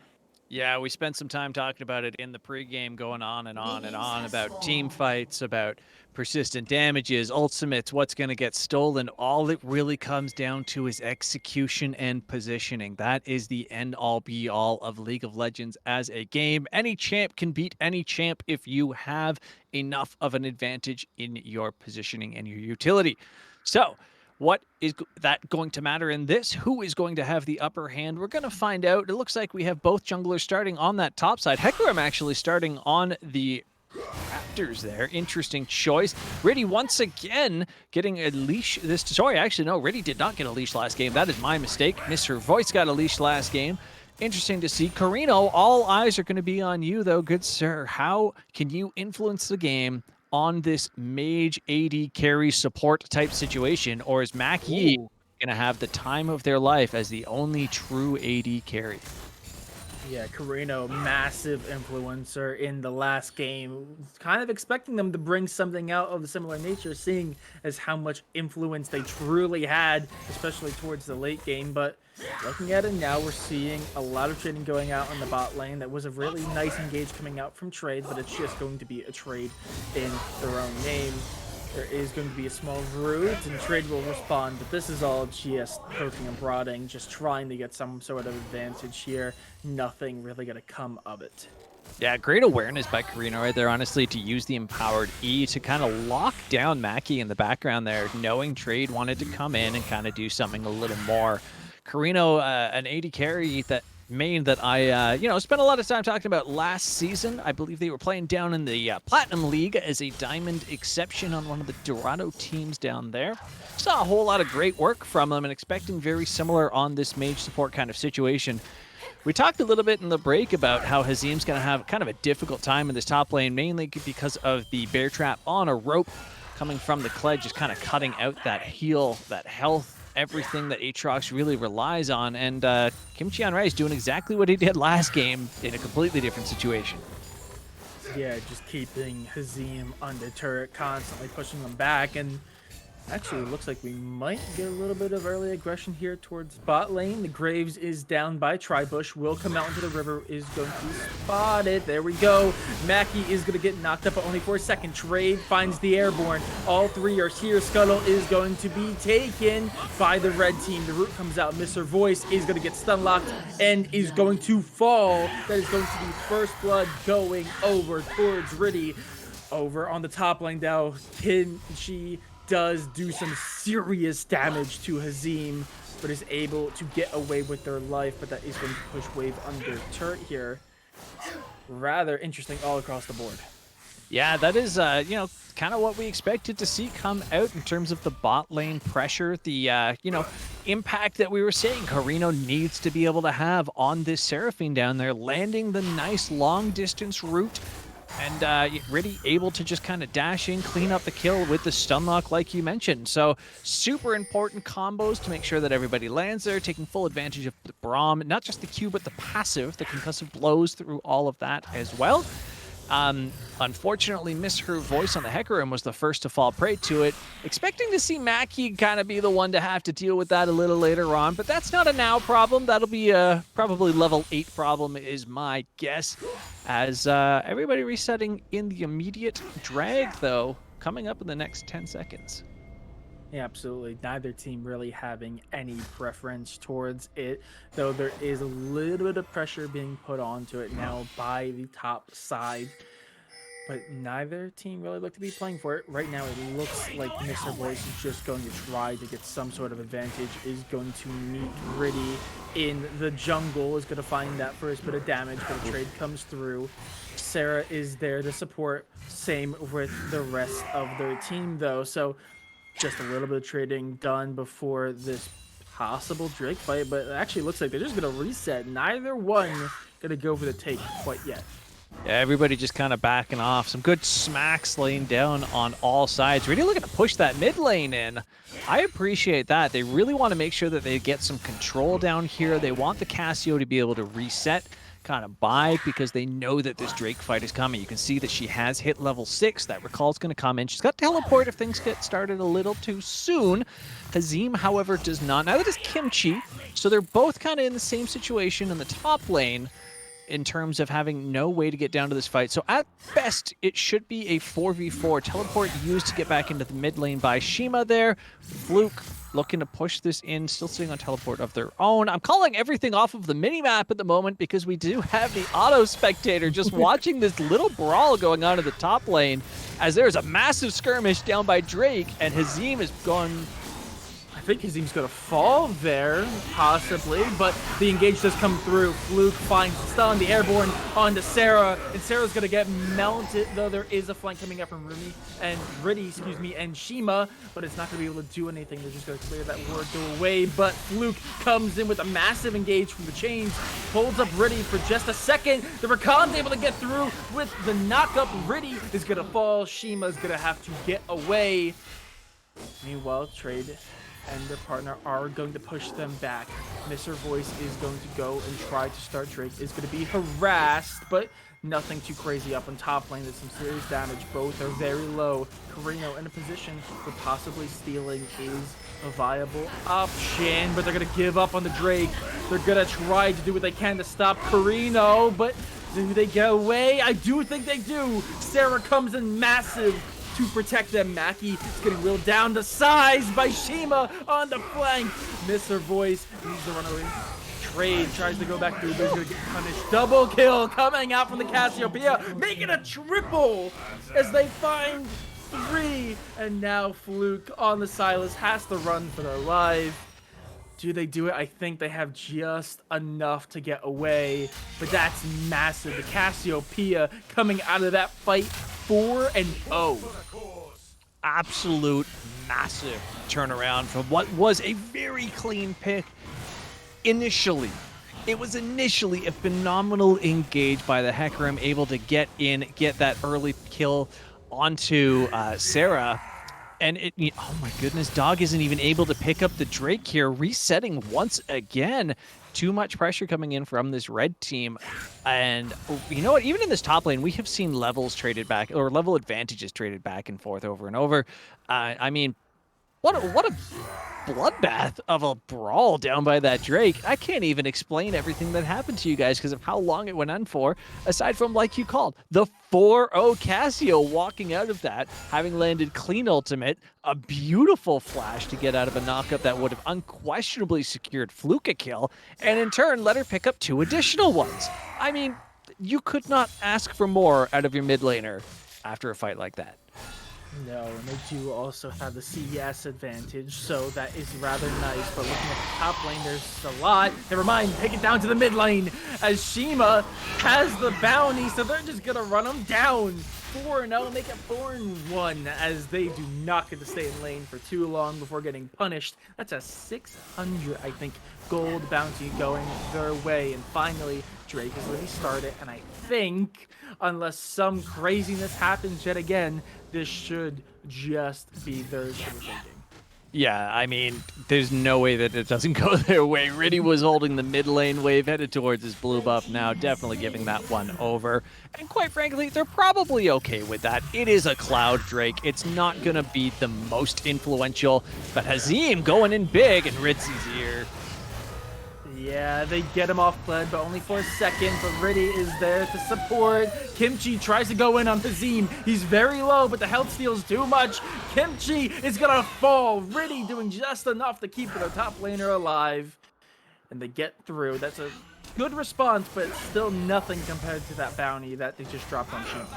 The fact that Kimchi was able to live throughout the entirety of the World Ender, just survive all the way through that to the point where he almost turned the entire fight, is amazing and shows not just his skill, but what Kled brings to the fight as well. I mean, that Tiamat being done up is definitely useful on top of everything else in the kit, just kind of letting them deal damage to everybody. But ultimately, as we said, Riddy was there, the difference maker at hand. And I mean, now it's giving us back to the spot lane, which is just kind of even and equal. It looks like Carino's actually going to be going for a Rod of Ages on the Seraphine here. Very interesting option. Wants to be able to survive any of the initial burst that's going to be thrown their way, as well as pick up that extra level a little early. So, I mean, I was talking how, you know, she needs to kind of get to that mid to late game, wants to be able to push that just a little further. Yeah, the scaling potential in Rod of Ages is also rather nice and nothing to scoff at, but we are seeing both teams kind of fall back into this default. That being said, it's still Hazim being pushed under, as they've really only been able to get some sort of advantage when investing the ultimate, so not the best position, but at least they're not actively losing health. But it does look like we're seeing a little bit of an invade coming out from the red side. And oh no, Hazim. Oh no, Hazim. There we go. The charm, the airborne. There's nowhere they could go. They melt them alive. For any of you that have ever played Diddy Kong Racing, it was at that moment that you would hear, oh no, wrong way. Because that is not the bush to be walking in that situation. I understand you didn't know where anybody was, and now they turn mid. The stun comes through. It's a lot of damage. Rift Herald is going to get dropped. Shima does find a kill, though. Still finding so much value in that champion. So far ahead, despite the death. Riddy does pop the ghost to try to do some damage. Trade is very weak. The Rift Herald still doing some damage to the turret. Will finally fall here, though.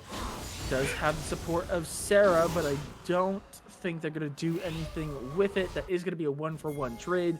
Shima 5-2. I mean, it's still not amazing falling into that fight, but you know, at least finding the trade is something.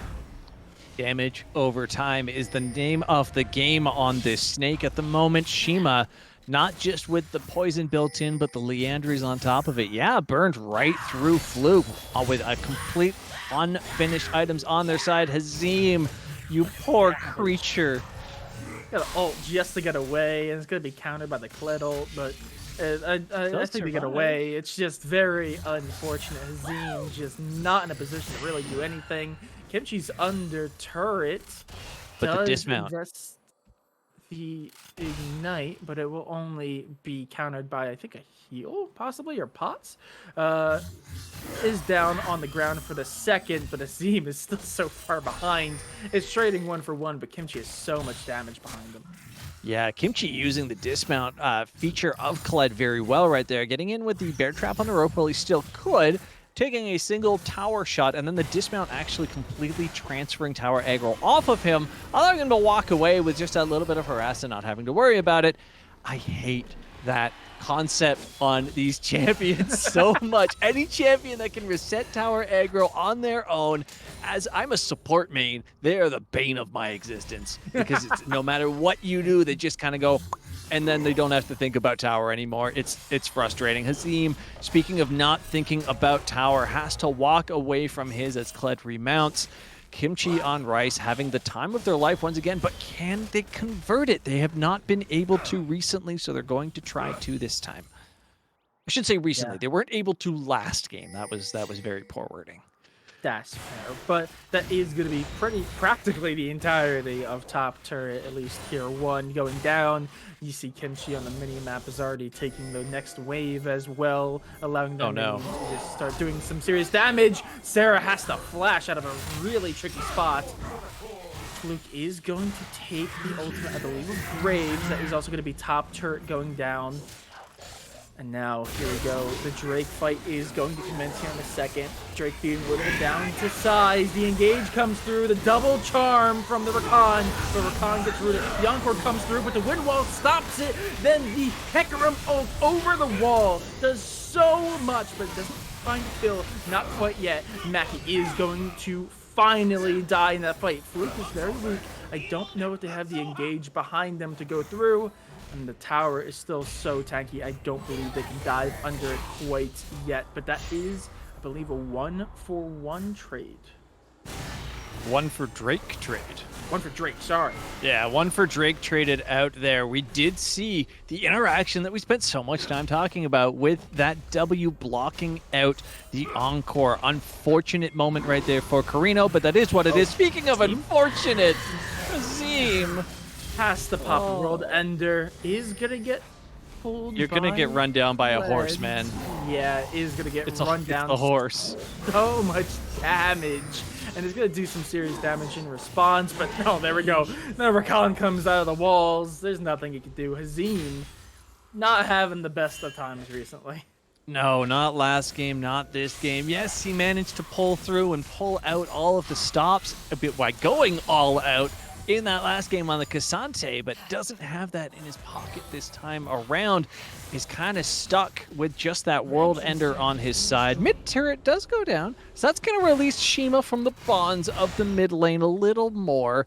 But again, that top lane turret is gone, and that is a Kled that is just going to be having the time of his life in this game because, like I was saying, really, Shima's the only one who's going to be able to burn through Kimchi on Rice's HP as he continues to grow and grow and grow.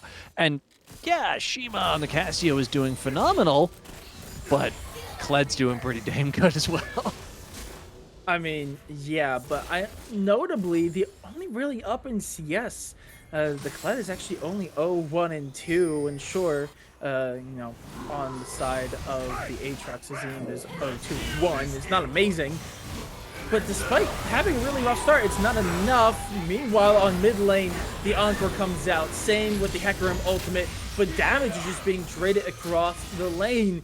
No one's really in a position to die despite investing so much. We're seeing the ultimate come out of not Seraphine, that's the complete wrong champion. Samira. Kind of Samira, but again, no really finding anything, mostly using it as an escape. That's a lot of ultimates invested. That is going to see them move over towards Rift Herald. Let's over flank. There we go. There's so much. Again, the Encore comes back through the engage. Airborne, Sarah. I think that's a 3-man Airborne coming out from the side. Samira gets the ult off, but again, dies before they could really do anything. Led back onto the horse. Is going to be chased down. Riddy finding the kill. I said it. Not terribly behind. Hazim still could do something. Finds a double kill in that fight. Brings them back a level. Just now down in CS. Yeah, still down about 1,000 or just over 1,000 gold actually. But we talked about this in the break when we were in the spectator delay, and I wish I had brought it up. Our producer, myself, and you were discussing this, wherein, yes, Akuma Katana has a phenomenal engage. However, if they cannot finish the fight in their initial moments of their engage CC, the counter engage on Dorado Gaming Alpha is too good. Shima showing that. Oh no. Oh no, there's so much. Shima's gonna get burned, will be found, shut down as well. Trade goes in, and Samira pops the ult, finds one. Blue gets the second. That's 3 in mid lane. That's also going to be turret. Though, will note, up in the top lane, I believe the turret is going to be falling here soon, as Rift Herald was kind of just causing havoc. That's 3 and a turret in the mid. Yeah, I mean, that's definitely a better trade out for red team here. Riddy ending up in quite the spot right there and trading out a little bit of damage, but ultimately nothing coming for it. To go all the way back to what I was trying to say, though, the counter engage on the side of Dorado Gaming right there was absolutely amazing. The Casio ultimate with a huge turnaround there, and really, but the thing that I wanted to draw attention to was the Aatrox. I mean, yes, Hazim has fallen behind, and that is crazy unfortunate, but Aatrox is still a killer champion sitting on the Black Cleaver. We sent praise to it in the last game, and it's not, you know what, no, I was going to say it's not as useful this time because they only have the Graves, but Graves needs that additional shred. They both have the Black Cleaver to shred through that. So, you know, it's going to be strong. Here comes another engage, though. Oh, there we go. It finds 2, but so much. The knockup. There's chaos in the river. The Encore finds 3. Blue getting whittled down the sides. Will eventually fall. Samira gets the ultimate out. Finds 1 as well. And there we go. The kills come alive. The trades as well. Triple kill coming out from Miss Her Voice. Riddy doing the best they can to stay up, but finally they fall. It's a 5 for 3. It's going to be Drake going into the favor of Akuma Katana as they brought themselves back in from the dead. Who did we say was the only person that could burn through the health bars of the Hecarim and the Kled?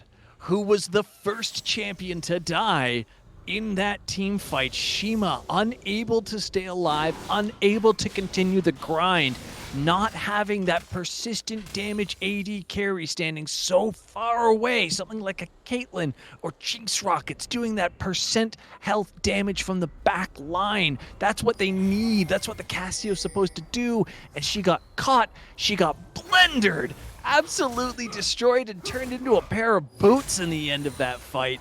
Ultimately, the higher health team prevailed. I mean, yeah, and that's also massive because tracking the dragons right now, that's 3 Drakes. They're at soul point here, and they were down a little bit despite that, but now they are firmly back in favor. The gold is level across the board. We just broke 20 minutes during that fight. If they win one more Drake fight, that's going to be sold their way, and there's not a single bonus on this side of Dorado Gaming. It's looking a little bit sketchy here, but we were talking about it. You keep mentioning it comes down to positioning. It's coming down to how these champions are being built. Anything could still happen here, especially as we saw a bit of a comeback from Dorado in the last game. But Akuma, they are firmly coming alive. If they can continue to isolate Shima, take out that Cassiopeia, that main threat on the board, we might see a game 3 here. Yeah, I'm taking a look at the scoreboard right now, and Miss Her Voice is massive. Sitting on Black Cleaver and Chempunk Chainsword right now on that Hecarim. I mean, that AoE on Hecarim is physical damage, right? That Q that you're just spamming and spamming and spamming is physical damage. So that Chemtech is applied to everybody. And guess what Cassio needs to stay in the fights is that sustain, that healing that she gets from spamming her E. Has to keep her alive, else, not again. Oh no, miss her voice, finds it, really feared, can't do anything, is gonna get charmed, is gonna try to dash away, won't be able to find it. Kimchi finds the kill. There we go, Kimchi no. as well, getting the rope onto Sarah. They just don't have it. The gap closes too much. The Samira ultimate comes through, but that's a huge encore coming out from Carino. Finds 3 of them. They do find the shutdown to on it. I miss her voice. They find 2, in fact, as Flip tries to go in for one more engage. It's too risky.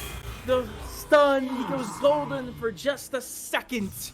But that lead, that what they just fought so desperately to catch back up to has now fallen away yet again. And honestly, I think it's down to too much chase. They had that fight at the beginning. They should have taken it and ran, but they push and they get punished for it. Shima missed their ultimate in that fight. That Cassio ult went the wrong way and hit 0 people, and they still turned that around to be beneficial for them. And now they're using all of that percent damage to burn through this Baron. They got to get it quick. They want Ready to get there for the smite. Mackey's going to get caught out. There we go. Baron is secured as well as the kill. And there we go. We can see it in the pings in the chat on our end, but the Chem Tech Drake is on their minds. A minute and 30 until it's up. Both teams here need to play for it. If it's secured by Akuma, that is going to be sole point, and it's going to give them some advantage going up against this Baron buff that was just secured by Dorado. But with that Baron, it's going to be really difficult to stop them putting pressure on these lanes to try to get some sort of advantage going into the next team fight. Kled is still sitting, sorry, not Kled, rather. Mr. Voice on the Hecarim sitting with no Mythic at the moment. That's missing stats. I mean, yeah, your itemization is wonderful right now, but you are missing bonus stats that everybody else is building up at the moment. So I don't want to call attention to that as a massive negative, but it's a bit of a thing. More importantly, though, Carino on this Seraphine has been nailing those ultimates, has been absolutely destroying the engage coming in from Kimchi, coming in from Mr. Voice, has been nigh on flawless with shutting down every possible opportunity that Akuma Katana has pulled into to try and turn advantage out of. Kled is on his way down the river after pushing that wave in on the top lane. This Drake is spawning in 15 seconds, and we are seeing an all-out Vision war. Yeah, absolutely. And there we go. The Kled ultimate comes through as well as the Hecarim. Charmed and feared, but there's so much health and tankiness behind them. Thanks to the Baron, they find 1 and make it 2. And the Samira ult, but it's in vain. Make it a double kill for Riddy. Kimchi barely staying alive. There we go. It's all 5. It's an ace. For only 1, they're going to secure the Drake. They still have Baron. It's an excellent response coming out from Dorado Gaming Alpha. So I need to draw massive amounts of attention to Dorado Gaming as a whole of a team, and whoever their IGL for that just before that fight was flawless. They saw the engage coming in as a 3-pronged fight. There was coming in straight from mid lane with the Kled ultimate coming down.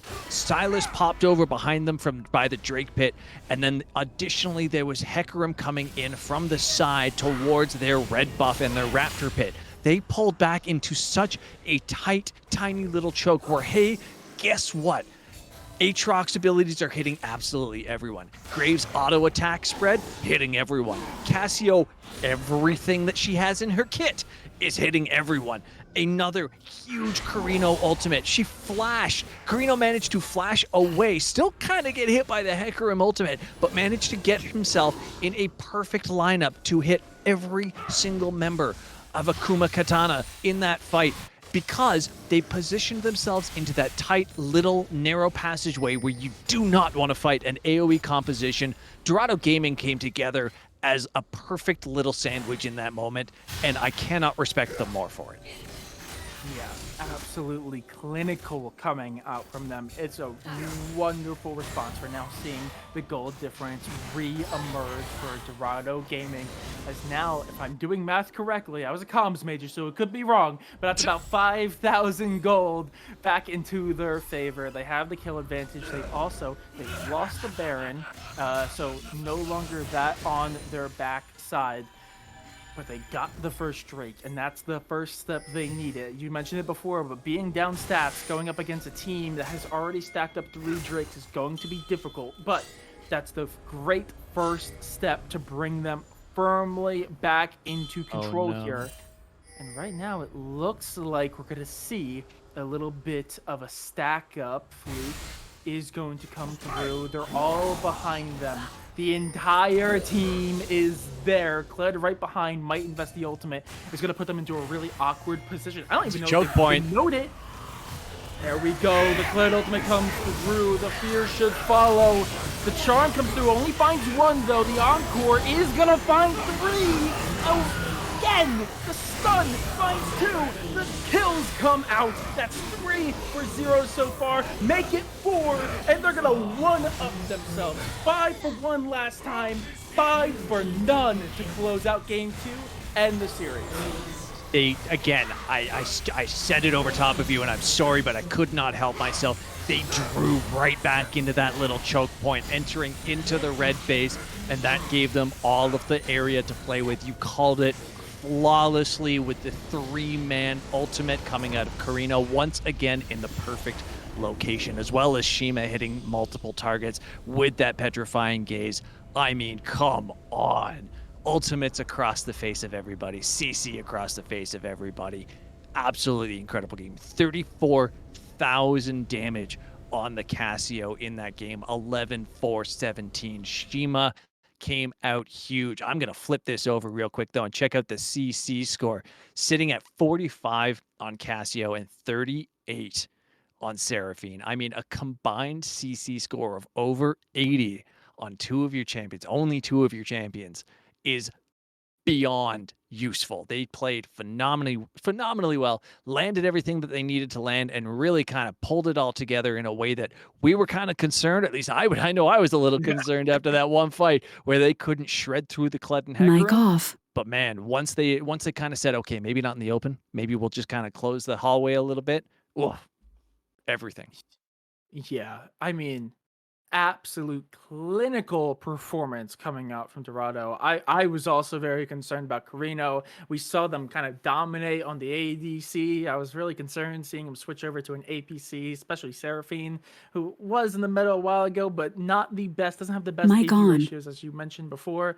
But I mean, doesn't really matter when it seems like every time you press your R, you charm 3 or 4 of them. Absolute clinic from the entire team. That is going to be massive for them. That I think secures them first place and standings outright.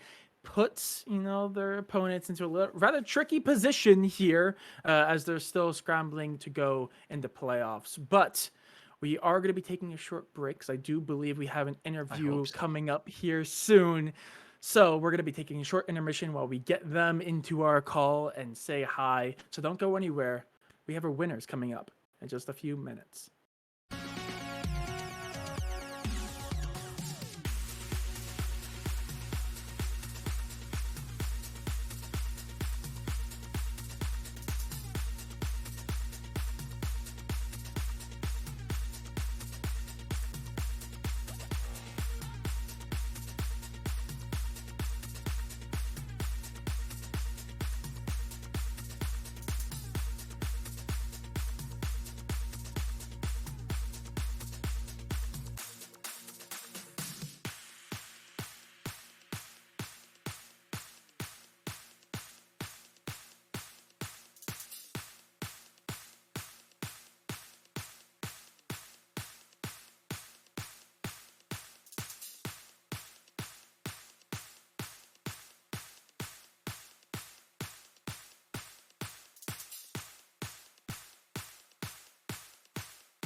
Alrighty. Hello, everyone. Thank you so much for joining us. We have the interview to come up here, and we have the wonderful ADC or APC, depending on what game you watched or if you watch both.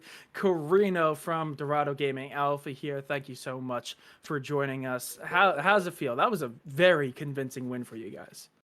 I mean, obviously, it feels great to 2-0 someone, but I think there was a little bit of rivalries going back and forth between our teams a little bit, so it always feels good to win those. Game two was actually just so much fun. Just big team fighting comps that just smashing their heads into each other. It's really fun to play. Yeah, understandably. It's we were actually talking about that a little bit in the break. It was kind of one of those nice for a commentator games because it's very obvious where everybody's running straight at each other. You go, oh, okay, they're about to fight right now. Especially with Kled just kind of like blasting out that hey, I'm coming for you kind of horn in the ear. Now, in those fights or after those fights particularly, we talked a great deal about your positioning, especially in the fight just south of the Dragon Pit right there, where you flashed backwards out of the Hecarim ult and managed to get, I believe, a full 5-man encore right there. Tell us a little bit about who makes those calls in those last little kind of moments, because I commented on whoever your IGL was, did a great job positioning you guys into that hallway. So who's responsible for that? I will say that it's more of a team thing, but for this game in particular, I had a really good understanding of where I wanted to be positioned and where I wanted to be. So for that fight, I was the one who called to go down towards the ramp and towards our jungle. Yeah. Awesome. And I must say, massively impressed with the team composition. I think he really shaked it up. I know neither one of us, when we were in the draft, were expecting, I think, the Seraphine to go bot lane. We were talking about how it's a flex support mid. I mean, was that kind of like a pocket pick for you? Was that a planned pick, or did you see it? Maybe you saw that the matchup wasn't there and decided to switch it halfway through. Or was that just the game plan from the get-go? It was the gameplay from the get-go. I've actually been playing Seraphine quite a lot, so that's probably why it's banned a lot. I That's on think a lot me. of people, yeah. No Attack's known for Seraphine as well, so I guess it's sort of like a shared ban there. But no, I think basically once we saw the Samira come down, that we knew we wanted to bot lane. Yeah, I understand that. We talked a lot about the Samira and what she could and couldn't block and stop, and kind of you guys drafted a very strong composition to really not give her much of an opportunity to play, especially with how early on that she was picked in in the draft. Um, I gotta ask you a silly question right here because we were really hoping to get your mid laner in on this. We wanted to find out, Shima, in that one push down your mid lane, where you and oh, I forgot your top laner's name. I'm sorry. Awesome. Awesome, thank you. You and Hazem came up from the red buff and kind of flanked it and ended up cleaning up the fight after the fact, but he completely ulted backwards on the Casio in that fight. Did you guys harass him as much as we wanted to? Usually not in game, no. But But you will? yeah, we probably will at the end of the day. We'll probably make a highlight clip, post it in Dorado chat. Classic Dorado. Awesome. Well, thank you so much for joining. Always a pleasure to have you. But before you go, last chance. Anyone shout out, any call outs for any teams? You are sitting at the top of the mountain currently in your group. What do you got for us? I mean, I just want to shout out all of CCS, all of Dorado, all my teammates. Shout out to the Dare Boys as well. Love you all. And good luck to whoever has to face us next week. Oof, I heard it that here. was a lot more Confidence. barbed. That was very barbed. Confidence coming up from Karina, the ADC of Dorado Gaming Alpha, taking the win convincingly 2-0 here. Thank you so much for joining us. I think that's all we have. Thank you so much. My name is Soriin. Joining me on the desk, pleasure as always, was Ohshi. Thank you so much for watching. We'll see you next week. You say my calls never come through. Why can't you just hear me? Why can't you just hear me?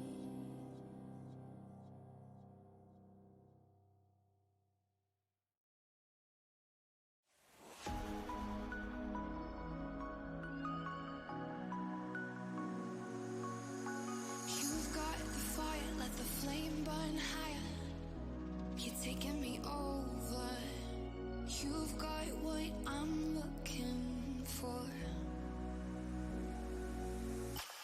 You've got desire, hold me tighter.